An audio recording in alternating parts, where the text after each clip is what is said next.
Subscribe করুন only Islamic media নতুন নতুন গজল কেরাত ও আজান পেতে। অবৈধ সন্ত্রাসী রাষ্ট্র ইসরায়েল এর ইতিহাস। প্রথম বিশ্বযুদ্ধে তুর্কি অটোমান সাম্রাজ্যের পতনের পর প্যালেস্টাইন বা ফিলিস্তিন সহ বেশিরভাগ আরব এলাকা চলে যায় ইংল্যান্ড, ফ্রান্সের ম্যান্ডেট। 1917 সালের 2 নভেম্বর ব্রিটিশ পররাষ্ট্রমন্ত্রী আর্থার জেমস বালফোর ইহুদিবাদীদেরকে লেখা এক পত্রে ফিলিস্তিনি ভূখণ্ডে একটি ইহুদি রাষ্ট্র প্রতিষ্ঠার প্রতিশ্রুতি ঘোষণা করে। বেলফোর ঘোষণার মাধ্যমে প্যালেস্টাইন এলাকায় ইহুদিদের আলাদা রাষ্ট্রের সম্ভাবনা উজ্জ্বল হয় এবং বিপুল সংখ্যক ইহুদি ইউরোপ থেকে প্যালেস্টাইনে এসে বসতি স্থাপন করতে থাকে। 1905 থেকে 1914 সাল পর্যন্ত ফিলিস্তিনে ইহুদিদের সংখ্যা ছিল মাত্র কয়েক হাজার, কিন্তু 1914 সাল থেকে প্রথম বিশ্বযুদ্ধ শুরু হওয়ার পর থেকে 1918 সাল পর্যন্ত ব্রিটিশদের সহযোগিতায় ফিলিস্তিনে ইহুদিদের সংখ্যা 20,000-এ উন্নীত হয়। এরপর প্রকাশ্যে ফিলিস্তিনে ইহুদি অভিবাসীদের ধরে এনে জড়ো করা শুরু হলে 1919 থেকে 1923 সাল নাগাদ ফিলিস্তিনে ইহুদিদের সংখ্যা 3-5,000-এ পৌঁছে যায়। 1931 সালে ইহুদিদের এই সংখ্যা প্রায় 5 গুণ বৃদ্ধি পেয়ে 1,80,000-এ পৌঁছায়।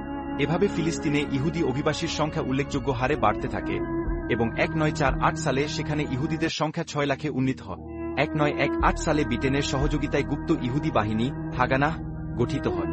এ বাহিনী ইহুদিবাদীদের অবৈধ রাষ্ট্র তৈরির কাজে গুরুত্বপূর্ণ ভূমিকা পালন করে।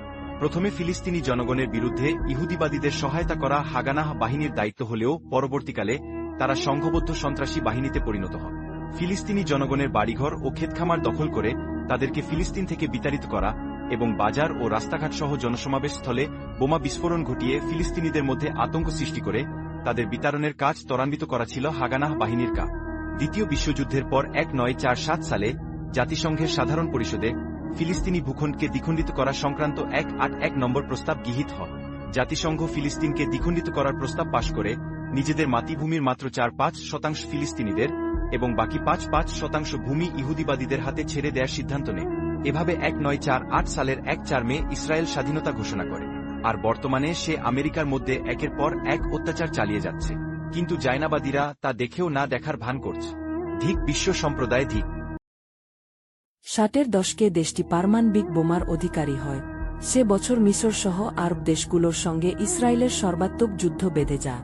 যুদ্ধের শুরুতেই ইসরায়েলের নেগেভ মরুভূমিতে পারমাণবিক প্রকল্প গুড়িয়ে দেয়ার পরিকল্পনা ছিল মিসরীয় বাহিনী, কিন্তু প্রেসিডেন্ট কর্নেল জামাল আবদুল নাসের পরিকল্পনাটি বাতিল করে দেন।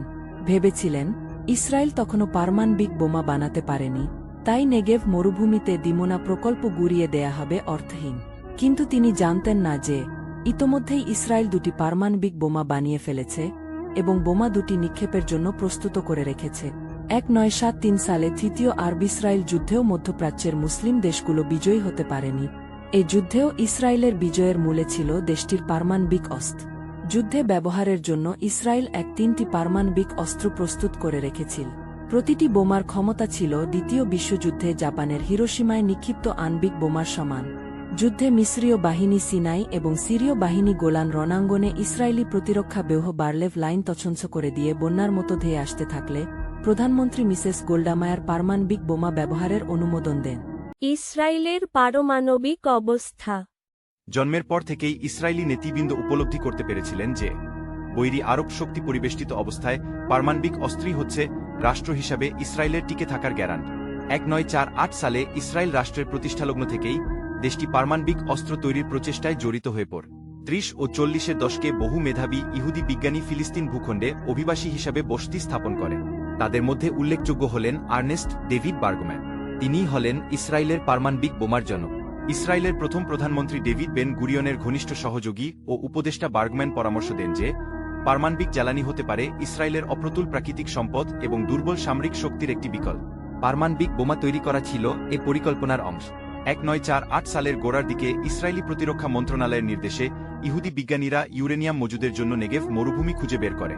1950 সাল নাগাদ তারা বীরশেবার কাছে ও সিডনে নিম্মানের ইউরেনিয়াম মজুদ খুঁজে পান। 1949 সাল নাগাদ বিজ্ঞান বিষয়ক ওয়াইজম্যান ইনস্টিটিউট সক্রিয়ভাবে পারমাণবিক গবেষণাকে সমর্থন করে। ইসরায়েল সরকারের ব্যয়ে পারমাণবিক প্রকৌশল ও পদার্থ বিজ্ঞান অধ্যয়নের জন্য প্রতিশ্রুতিশীল ইসরায়েলি ছাত্ররা বিদেশে গমন করে। 1952 সালে ইসরায়েল গোপনে আণবিক শক্তি কমিশন প্রতিষ্ঠা করে।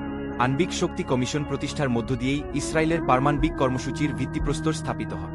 জন্ম থেকেই পরমাণু খায়েস।